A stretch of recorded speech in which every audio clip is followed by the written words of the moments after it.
Hey all, my name's Michael, welcome to the channel, and we're going to be getting into some 4chan stories. If you enjoy the video, make sure to hit the like button and subscribe. Now, let's begin.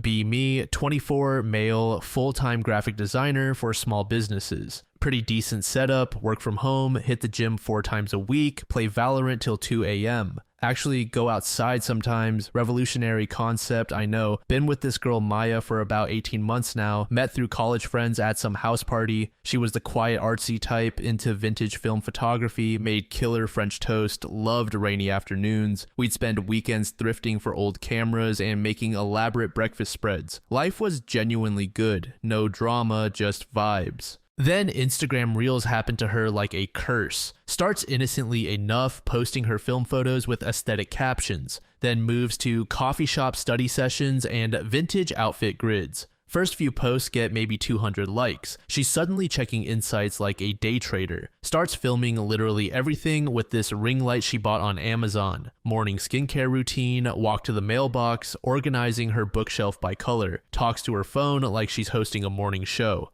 Girl, you have 340 followers and half of them are your relatives. Whatever makes her happy though, not hurting anyone yet. Wrong. She discovers this whole manifestation girly niche on social media and starts posting about crystal charging and moonwater nonsense. One video about calling in your dream life randomly gets 50k views. Suddenly, she's an influencer guru, won't shut up about engagement rates and hashtag strategies. Start studying every reality dating show known to mankind. Love Island, The Bachelor, some show where influencers pretend to find love in a mansion. Becomes obsessed with this chick named Aria who went on Heartbreak Island or something. Aria now has 80k followers selling teeth whitening kits and workout guides. Maya starts pacing around my apartment like she's planning a military operation. Keeps saying, I have the perfect aesthetic for reality TV, I just need the platform. What is a platform? You're not running for office. One day, she casually mentions there's casting for a new YouTube dating show, some low-budget thing called Love Connection, filmed in someone's backyard basically. Tells me, I think I'd be really authentic on camera. I'm like, babe, you literally have a boyfriend sitting right here. She laughs it off. Obviously, it's just for exposure, I wouldn't actually date anyone. Tell her absolutely not. Are you insane? She says it was just a random thought and drops the subject. Brings it up again 3 days later like we never had the conversation, then again the following week during dinner, then again while we're watching Netflix. Every single day, it's algorithm talk, content strategy, building her brand. Every time a post flops, she has a complete meltdown, starts analyzing everything, maybe the font was wrong, maybe I posted at the wrong time. Starts talking about my audience like she's Oprah. Girl, your audience is 12 people and your mom. One night she posts this cringe manifesting video about stepping into my power, gets 89 likes, and she starts crying about how she's missing her moment. Keeps whispering about being behind everyone else like it's a race. Behind who exactly? The other girls filming themselves eating salad. Few days later, I'm at work and get a text. Screenshot of her application confirmation for the dating show. No message, no explanation, just pure audacity in image form. I don't respond immediately, need time to process this betrayal. End up not talking to her for 3 full days while I think. Probably immature, but I was genuinely hurt and pissed. Spend those days packing up all her stuff from my apartment, her vintage band tees, her crystal collection, picture frames of us happy, that stupid ceramic mug she always used for her morning coffee, box it all up like I'm moving out, tape it shut, and leave it by the front door. Felt awful doing it, like erasing the version of her I actually fell for, the girl who used to take film photos of me cooking dinner. But she crossed the line I clearly drew, no going back. Day 3, she shows up knocking on my door acting all casual. She opens it, looks confused and a little hurt, asks, why have you been ignoring my texts? Tell her straight up, because we're broken up now. She literally blinks at me like I spoke Chinese. What do you mean broken up?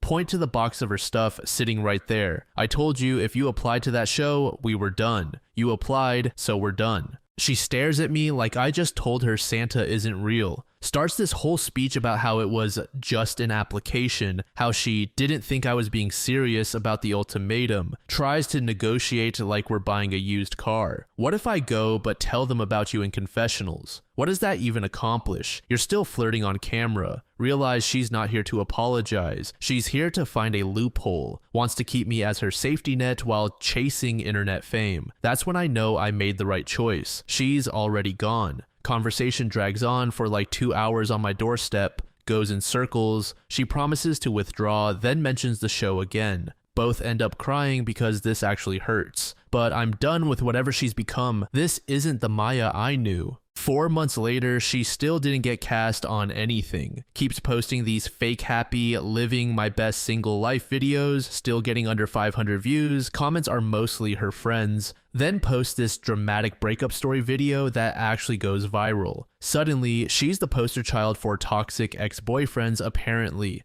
Whole comment section is girls saying I couldn't handle her ambition. Her new personality is literally just being my ex-girlfriend. Mutual friends tell me she's been painting me as controlling and jealous. Nah, I just didn't want to be the emotional support boyfriend while she auditioned to flirt with strangers. Social media literally rotted her brain, turned her into someone unrecognizable. Sometimes I wonder what dating was like before everyone thought they were supposed to be famous. Probably just nostalgic, but it seems like it was actually better. Anyway, she's still posting thirst traps and calling it self-love content. Meanwhile, I'm dating someone who doesn't film her breakfast. Feels good, man. Story 2. Be me, 29, work as a freelance sound engineer from home. Life's basically Groundhog Day, but with mixing boards and energy drinks. Wake up at 1 p.m., work until 4 a.m., rinse and repeat. Live alone in this converted warehouse loft with a decent studio setup. Social life consists of Discord calls and the occasional grocery run. Been like this for 3 years. Comfortable, but completely hollow. Never really questioned it until everything went sideways. Thursday night, driving back from Guitar Center with new monitors, listening to this ambient track I'd been working on for weeks. Volume cranked, windows down, feeling actually decent for once.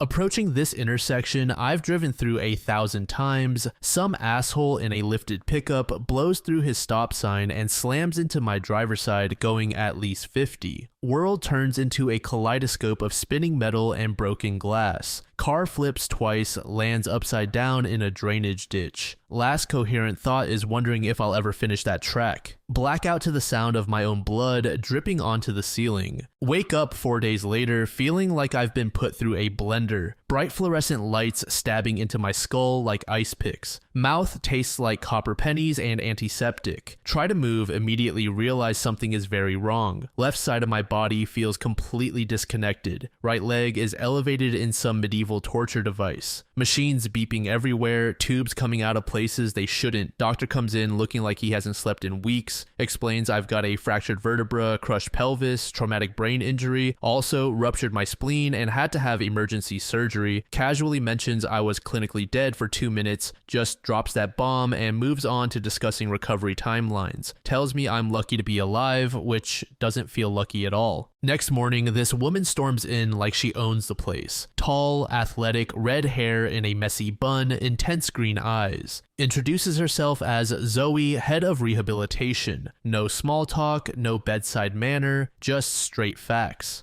You've got 6 weeks here minimum, maybe 12 depending on progress. Sets down this thick binder full of exercises and schedules. We start Monday whether you're ready or not. Something about her energy is both terrifying and oddly comforting. Weekend passes in a haze of pain meds and existential dread. Keep having these weird dreams about drowning in reverb. Wake up Monday to Zoe wheeling in equipment I don't recognize. Parallel bars, resistance bands, this inflatable ball thing. First goal is sitting up without passing out. Sounds pathetic, but when I try, the room spins like a carnival ride. Takes 3 attempts and I'm drenched in sweat. She doesn't coddle me, just marks something on her chart. Better than yesterday when you couldn't even try. Realized she was watching me even when I thought she wasn't. Next few sessions are brutal. Everything hurts constantly. Try to stand using the parallel bars, legs wobble like a newborn deer. Manage maybe 10 seconds before crashing back into the wheelchair. She never shows frustration, just adjusts the difficulty. Start noticing weird details about her during our sessions. The way she chews her pen while thinking, how she always wears these beat up Converse sneakers with her scrubs, and a tiny tattoo on her wrist that looks like a sound wave. Ask her about it one day, she just says, "Music saves lives." Doesn't elaborate, but something in her tone suggests there's a story. Week 2, having major insomnia from the pain and medication. 3 a.m., can't stop thinking about how empty my life was before. Realize I don't have anyone to call, no real friends to visit, just clients who care about deadlines, not about me as a person. Start having these crushing panic attacks around midnight. Feels like my chest is caving in, can't catch my breath. One particularly bad night, I'm gasping like a fish out of water when suddenly the door opens and Zoe appears in civilian clothes. Oversized hoodie, yoga pants, hair down for once. Sees me freaking out, doesn't hesitate or ask permission, just sits on the bed and starts doing this breathing exercise. Match my rhythm, don't think about anything else. Her voice is different outside of therapy mode, softer, takes maybe 15 minutes, but the panic slowly recedes. Afterward, we just sit in comfortable silence. Ask why she's here so late. She explains that she lives nearby, heard from night staff that I was struggling with sleep, decided to swing by after her evening run. Everyone needs someone in their corner during recovery. Something about the way she says it suggests personal experience. Next morning, she brings coffee from this place across the street. Way better than hospital swill. Actually tastes like real beans. Mentions she used to work in a recording studio before this. Explains the sound wave tattoo, got it after producing her first album.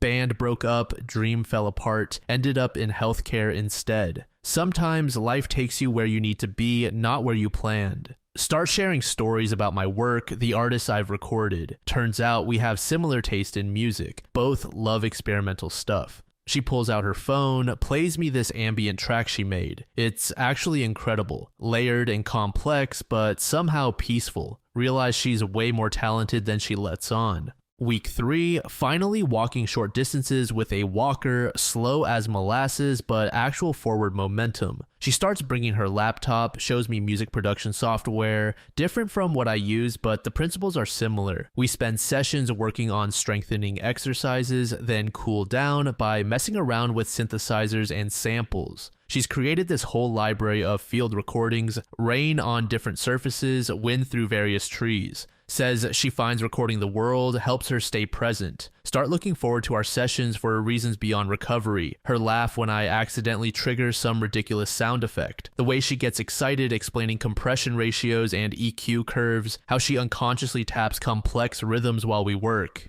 Week 4, discharge planning starts, but I'm dreading it. Not because I want to stay in the hospital, but because it means no more daily time with Zoe. She's become the highlight of an otherwise miserable experience. Catch myself watching her hands while she demonstrates exercises, notice how she bites her lip when concentrating, and the way her eyes light up when discussing music theory. Realize this isn't just gratitude for professional help. I'm actually falling for my physical therapist like some cliche. Week 5. She seems different, more distant during sessions, probably trying to maintain professional boundaries as discharge approaches. But sometimes I catch her looking at me with this expression like she's memorizing details, same way I've been doing. One afternoon, she stays late, says she wants to show me something, pulls up this track she's been working on for months, built around field recordings from the hospital. Footsteps in hallways, distant conversations, medical equipment, but she's transformed it into something beautiful and haunting. This place inspired me to start creating again. The way she says it feels significant, but I don't push. Week 6. Final evaluation scheduled for Friday. Can walk unassisted for about 20 minutes before getting tired. Balance is mostly back. Coordination still wonky, but functional. Medically speaking, I'm ready for outpatient therapy. Emotionally, I feel like I'm about to lose something important. Thursday evening, she stops by after her official shift, wearing jeans and a vintage band t-shirt I recognize. Sits in the chair by my bed, seems nervous about something. I have a confession that might be inappropriate. Heart starts racing, not sure what to expect. I've been recording sounds from your room. Shows me her phone, dozens of audio files labeled with dates. My voice doing exercises, talking about music, even laughing. Started as research for that ambient piece, but kept doing it because I didn't want to forget how you sound. Realize that she's been as affected by this connection as I have. Tell her I've been looking forward to sessions for weeks, not because of the therapy, but because of her. We sit there acknowledging this thing between us, both knowing it complicates everything. Friday morning, discharge paperwork signed and ready, family member coming to pick me up at 2 p.m., except I don't really have family, just my estranged brother who's only helping because he feels obligated. Zoe does my final assessment, strictly professional, but her hands linger when checking my mobility and she keeps avoiding direct eye contact. Around 1:30, she hands me an envelope. Don't open until you're settled at home. Also gives me her card with her personal number written on the back. I know this crosses lines, but you're not my patient after today. If you want to grab coffee sometime or work on music together. Brother arrives looking impatient and slightly annoyed. Loading my stuff into his car, everything feels surreal. Zoe waves from the hospital entrance. Small gesture, but it feels like everything and nothing. Get to my loft. Brother leaves immediately after dropping me off. Place looks exactly the same, but feels completely foreign. Studio equipment covered in dust, projects half finished on screens. Open Zoe's envelope. Inside is a USB drive and handwritten note. Drive contains that ambient piece she made, plus recordings of our conversations about music. Note says, "Thank you for reminding me why I fell in love with sound." Also mentions she's thinking about leaving the hospital, wants to start a music therapy practice for trauma patients, realizes our sessions were as healing for her as they were for me. Text her that evening, "Home safe, listening to your track on repeat." She responds within minutes, "How does coffee sound tomorrow?" Meet at this little place she recommended downtown. First time seeing her in completely normal clothes. Sundress and cardigan, hair loose around her shoulders. Looks younger, more relaxed, absolutely beautiful. We talk for 3 hours about everything except the hospital, her childhood in Oregon, my obsession with vintage synthesizers, shared love of obscure ambient artists, and experimental jazz. When we finally acknowledge the elephant in the room, she explains she's been thinking about our connection for weeks, how helping me recover reminded her of her own healing journey. Turns out she had a motorcycle accident 5 years ago, broke her back, spent 8 months learning to walk again. That's what inspired her career change from music to therapy. But working with you made me realize I can do both. 6 months later, we've started a small music therapy clinic. She handles the medical side, I manage the audio engineering, help trauma patients express emotions through sound and recording. It's the most meaningful work I've ever done. Also living together now in a house with proper studio space. She still has that laugh that made hospital bearable. I still love watching her get excited about compression settings. My leg aches during weather changes, probably always will, but pain became the catalyst for finding actual purpose, and finding someone who sees the world through similar ears. Sometimes, the worst moment of your life becomes the doorway to everything you didn't know you needed. The crash taught me that existing isn't the same as living, and sometimes you have to almost lose everything to realize what you actually want to fight for.